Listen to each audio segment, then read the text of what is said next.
स्वागत है एक बार फिर से। और आज हम चर्चा कर रहे हैं बांग्लादेश में जो तख्ता पलट हुआ है उसके बाद जो समस्याएं खड़ी होने वाली है या हो गई हैं उससे भारत कैसे निपटे, क्योंकि हमारा बहुत लंबा बॉर्डर लगता है, बहुत सारे वहाँ लोग हैं, मेरी नेक्स्ट पड़ोसी है, ग्राउंड से जुड़ा हुआ है, तो बहुत सारी चीज़ें एक साथ हो रही। और जो वहाँ की पूर्व पीएम है वो इस समय भारत में है, तो कई सारे सवाल हम लोगों ने भी डिस्कस किए। तनिया जी, सवाल आपसे मेरा ये है कि हम तो बहुत मदद करते हैं, हमने श्रीलंका की बहुत मदद की, अफ़गानिस्तान में बहुत पैसे लगाए थे, नेपाल की तो इकॉनमी चलती है, अगर हम क्रूड पाम ऑयल का इंपोर्ट अपने रास्ते से रोक दे तो इकॉनमी ठप हो जाएगी उनकी, फिर भी वो हमारे साथ नहीं खड़े होते हैं। तो वो क्या चीज़ है जो डिसाइडिंग फैक्टर है? इकोनॉमिक इश्यूज़ तो मैटर नहीं कर रहे हैं। नहीं, देखिए, बड़ा अच्छा आपने प्रश्न किया। बड़ा सिंपल है। अगर दक्षिण एशिया का नक्शा उठा के देखते हैं तो हमारा जो आकार है, साइज, और जिस हिसाब से खासतौर से हमने तरक्की करी है, और एक हम स्वतंत्रता 1947 से लगातार एक मजबूत लोकतंत्र है, और इसी को लेकर के जो आस पड़ोस के सारे देश है, छोटे हैं, आकार में भी छोटे हैं, अर्थव्यवस्था में छोटे हैं, उनके अंदर एक इनसिक्योरिटी की फीलिंग आ जाती है। अगर मैं बहुत छोटा हूं और मेरे पड़ोस में आकर के एक बड़ा हाथी खड़ा हो जाएगा, चाहे हाथी मुझे कोई नुकसान ना पहुंचाए, लेकिन मेरे अंदर डर पैदा हो जाता है कि कहीं ऐसा ना हो जाए, कहीं वैसा ना हो जाए। ये इससे ज्यादा और कुछ नहीं है। और कहीं ना कहीं हमसे, कहीं जैसे नेपाल का आपने जिक्र किया, हो सकता है कहीं हमसे गलतियां भी हो जाती, उसका भी होता है। तो हमने बड़ा ध्यान रखना पड़ता है कि हम बहुत बड़े हैं, जब हम इनसे डील कर रहे हैं तो हमारा रवैया क्या होना चाहिए। कभी कभी वहां गलतियां भी होती है, कैसे हम गलती ना भी करें, लेकिन उसकी उनकी प्रतिक्रिया फिर भी ऐसी होती है। यहाँ पे दो बड़े पॉइंट हैं नीरज जी। एक तो यह है कि जो वहां के पूर्व प्रधानमंत्री हैं, सिन्हा जी, ये पहले भी आपको याद होगा जब उनके पिता वहां पे हत्या करी गई थी तो वो भारत में 6 साल रही थी। ये पहली बार नहीं कि वो भारत में आके रह रही है। उनके परिवार के बड़े अच्छे संबंध हैं भारत के साथ। और मेरा व्यक्तिगत मानना है, मैं कोई किसी और की बात नहीं, मैं पर्सनल अपनी ओपिनियन की बात कर रहा हूं, अगर वो उनको भारत में रहना चाहती हैं, और तो मुझे नहीं लगता इसमें कोई भारत को परेशानी होनी चाहिए। अगर वे एक बड़ी ताकत बनना चाहते हैं, बड़ा लोकतंत्र बनना चाहते हैं, है ना। म्यांमार की आंसू ची भी यहाँ रह चुकी है काफी साल, उनके पिताजी जो थे वो भी यहाँ रह चुके थे, तो और शेख और दलाई लामा का उदाहरण तो अभी पिछले समय दिया ही गया।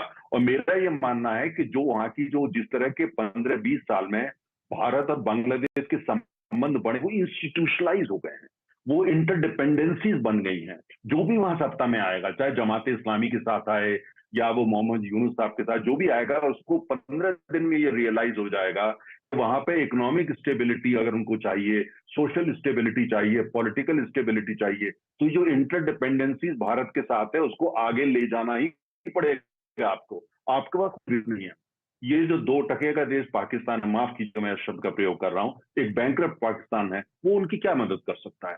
चीन की जो है, वो चीन की एक अलग वो तरीका होता है, अमेरिका वगैरह उनका ठीक है, एक अपना रवैया है, क्या आकर के वो जो भारत कर रहा है। मैं आपको दो आवाम, छोटे से उदाहरण दे रहा हूँ। उनके वहां आवाम पे को तो सबसे बड़ी उन्होंने ही किल्लत डीजल की है, और ज्यादातर वहां डीजल के हैं। तनिया जी, उसी उसी पाकिस्तान ने उनके आवाम को ड्राइव किया। मेरा घूम के सवाल फिर वहीं आता है सर, चीन बहुत बड़ा देश है, नहीं बहुत दादागिरी करता है, फिर भी मालदीव नहीं वाले प्यार उसी से करते हैं, क्यों? नहीं कुछ तो है ना लफड़ा सर। नीरज जी, देखिए, नहीं, नहीं, मालदीव अलग है, बांग्लादेश की इतिहास अलग है। बांग्लादेश के अंदर ये कहना कि पाकिस्तान पूरी तरह हो गया, वो मुझे लगता है कि थोड़ा पाकिस्तान को हम ज्यादा क्रेडिट दे रहे हैं। उसमें पिछले 2 साल के अंदर जो वहां थोड़े हालात बने, उन हालातों को जिस तरह से वहां की सरकार, शेख हसीना सरकार को रिस्पॉन्ड करना चाहिए था, मैनेज करना चाहिए था पॉलिटिकली। जैसे कि वहां डिमांड छात्र कर रहे थे, 2 मंत्रियों का नाम लेते थे, इनको इस्तीफा दिलवाइए, इनकी वजह से ये सारा कुछ हो रहा है, तो जैसे पॉलिटिकल मैनेजमेंट होता है उनको हटा देना चाहिए था।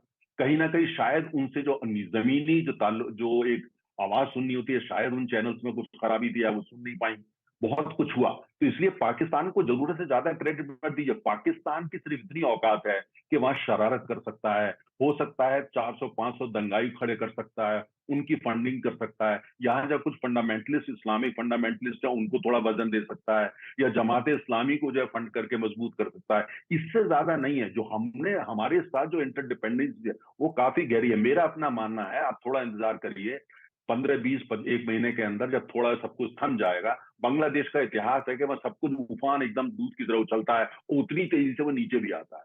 तो उसके बाद वहां जो लोगों को, क्योंकि जमीन पे हमारे लिए काफी गुडविल है, जो भी सरकार नई बनती है, जब वो आएगी और कॉन्फिडेंशियल फाइल्स को देखेगी और उनकी जो इंटेलिजेंस एजेंसी उनको रिपोर्ट देंगे, तब उनको समझ में आएगा जी कि सर। भारत से संबंध खराब करके कुछ मिलने वाला नहीं है।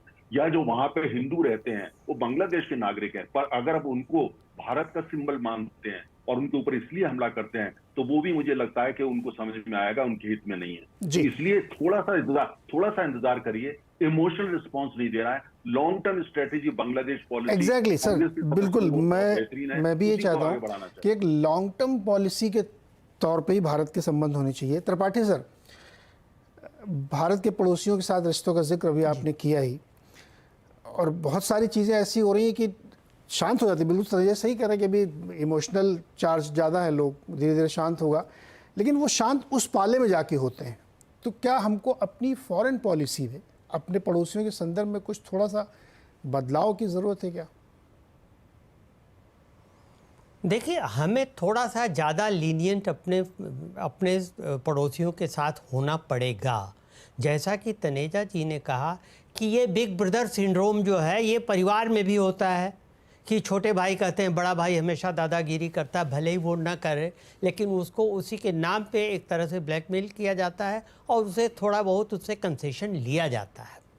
तो हमें थोड़ा बहुत करना पड़ेगा। जैसे मालदीव को हमने किया, देखिए मालदीव के प्रेसिडेंट ने इंडिया आउट के नाम पर सत्ता पाई, और लेकिन फिर भी हमने मालदीव को कम से कम उतना क्या उससे ज़्यादा ही हमने ग्रांट दी जितनी की पिछले साल दी थी। तो इतना तो हमें कंसेशन करना पड़ेगा। लेकिन मैं एक चीज़ इसमें थोड़ा सा तनेजा जी से मैं असहमत होना चाहता हूँ। मैं यहाँ तक पूरी बात उनकी सहमत हूँ कि देखिए, देर सबेर वहाँ की नेशनलिस्ट बांग्लादेश नेशनलिस्ट पार्टी की गवर्नमेंट हो या कोई हो, उसको ये पता लग जाएगा, ये अंदाज़ा आ जाएगा कि भारत के बिना, भारत की मदद के बिना उनका काम नहीं चल सकता। क्योंकि पाकिस्तान तो आर्थिक मदद करेगा नहीं, खुद ही कंगाल है, तो कहाँ से आर्थिक मदद करेगा। चीन आर्थिक मदद के नाम पर अपना डेट ट्रैप का मकड़जाल कर्ज का लगाएगा। तो अंततः भारत को ही मदद करनी पड़ेगी, ये बांग्लादेश को पता है, या हो सकता है कभी थोड़ा बहुत अमेरिका मदद कर दे। लेकिन ये वही बात है कि ये देर सबेर समझ में आएगा।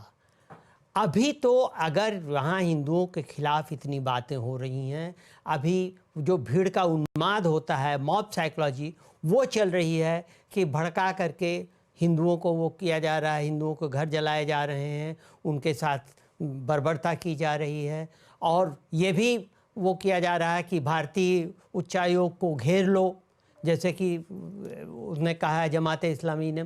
तो अभी जो हो रहा है उस दिशा में मुझे नहीं लगता कि हमें दलाई लामा की तरह या पिछली बार जब हमने शेख हसीना को दिया था शरण, उसकी तरह इस बार भी शरण देना चाहिए। क्योंकि ये बहुत ही फिर तुरंत इसमें आग भड़केगी, और उस हालत में पता नहीं अगली सरकार जब आएगी तब की बात हो जाएगी, तब तक देर न हो जाए। इसलिए हमें कुछ इस मामले में वेट एंड वॉच करना चाहिए शरण देने से पहले। जी जी।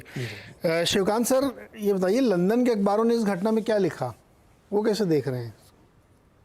कुछ खास नहीं यहाँ अभी बहुत ज्यादा, क्योंकि यहाँ ऐसे लिखा क्या, तानाशाही सरकार को मार भगाया, इस टाइप का कुछ क्या लिखा क्या? नहीं, ऐसा कुछ नहीं है। तानाशाही सरकार को मार भगाया जो है वो बांग्लादेशी प्रेस में या आपको पाकिस्तानी प्रेस में पढ़ने को मिलेगा, यहाँ वैसा नहीं है। लेकिन इतना जरूर है, देखिए, हम काफी अमेरिका को लेकर के और पश्चिम की नीति को लेकर के काफी बहस हुई। एक बात जो है वो हमें याद रखनी चाहिए कि दोनों, चाहे यूरोप हो चाहे अमेरिका हो, जियो स्ट्रेटेजिक जो बांग्लादेश की भूमिका है उस इलाके में, ये उसको माने बगैर नीतियां नहीं बनती। और जियो स्ट्रेटेजिक उसके महत्व को जानते हुए कभी भी न अमेरिका न यूरोप ये कोशिश नहीं करेगा कि वहां कोई इस्लामी सरकार आ जाए और अस्थिर सरकार आ जाए, जमात जैसी सरकार आ जाए। ये जरूर है कि जब लोकतंत्र होता है, और वो भी 15 साल से चला आ रहा लोकतंत्र होता है, तो उससे कुछ उम्मीदें होती हैं, और जब उम्मीदों पर खरा नहीं उतरता है, अब हजारों लोगों को इन्होंने कैद कर रखा है, पता नहीं 12,000 हैं या कितने हैं। पूरे एक जो अकेली विपक्षी पार्टी, बड़ी विपक्षी पार्टी, उसकी नेता को जेल में डाल दिया। अब वो सही है गलत है वो अलग बात है, लेकिन वो तो जेल में है ना। और दूसरी बात, जो तीसरी पार्टी थी जमात इस्लामी, उसके नेता भी जेल में है। और ऊपर से जब छात्र आंदोलन हुआ तो आपने जो है 400 के आसपास लोग मार दिए और जेल में डाल दिए। तो इस सब की तो आलोचना होगी। तो किसी भी लोकतंत्र में जिस तरह का अमेरिका का लोकतंत्र है उसमें आलोचना होती है। तो ये नहीं चाहते हैं कि उनकी जगह जो है वो सैनिक तख्तापलट हो जाए। और असल में हुआ यही है, वकारुज़्ज़मा इन्हीं के पाले हुए हैं, शेख हसीना के। ये इन्हीं के जो है वो सैनिक सलाहकार थे और दूर के रिश्तेदार भी लगते हैं।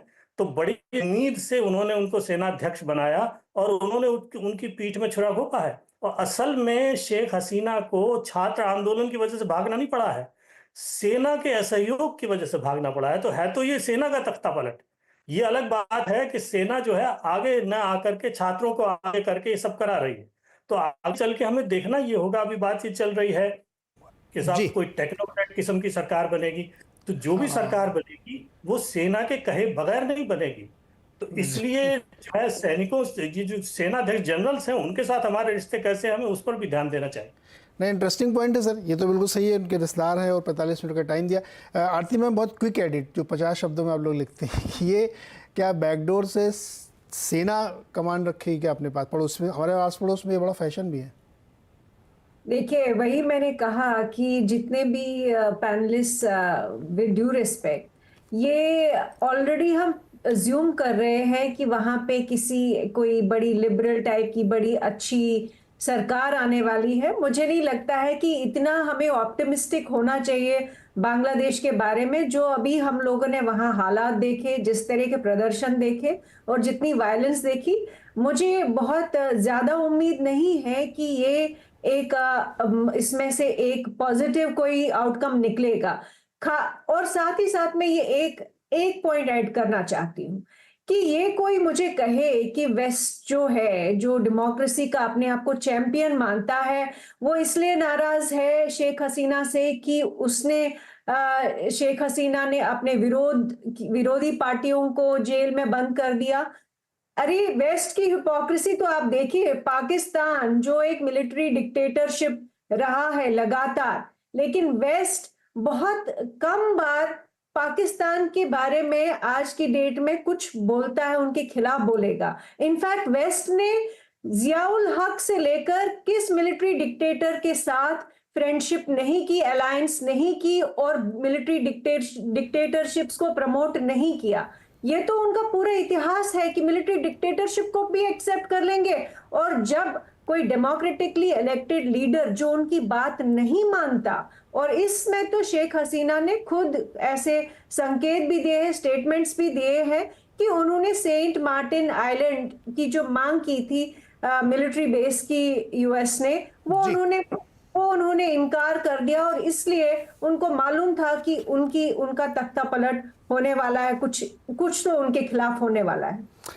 सो इसलिए मुझे लगता है कि इतना रियलिस्टिक हमें होना चाहिए जियो स्ट्रेटेजी में कि हर स्टेट, इनफैक्ट ना तो चाइना, ना तो यूएस, ना तो पाकिस्तान को कोई इंटरेस्ट होगा कि इंडिया जो आज की डेट में 5th लार्जेस्ट इकोनॉमी है और बहुत ही जल्द कोशिश करेगा कि 3rd लार्जेस्ट इकोनॉमी बनने की, ऐसी कोई सिचुएशन हो जाए कि वो बहुत तेजी से वो बन जाए।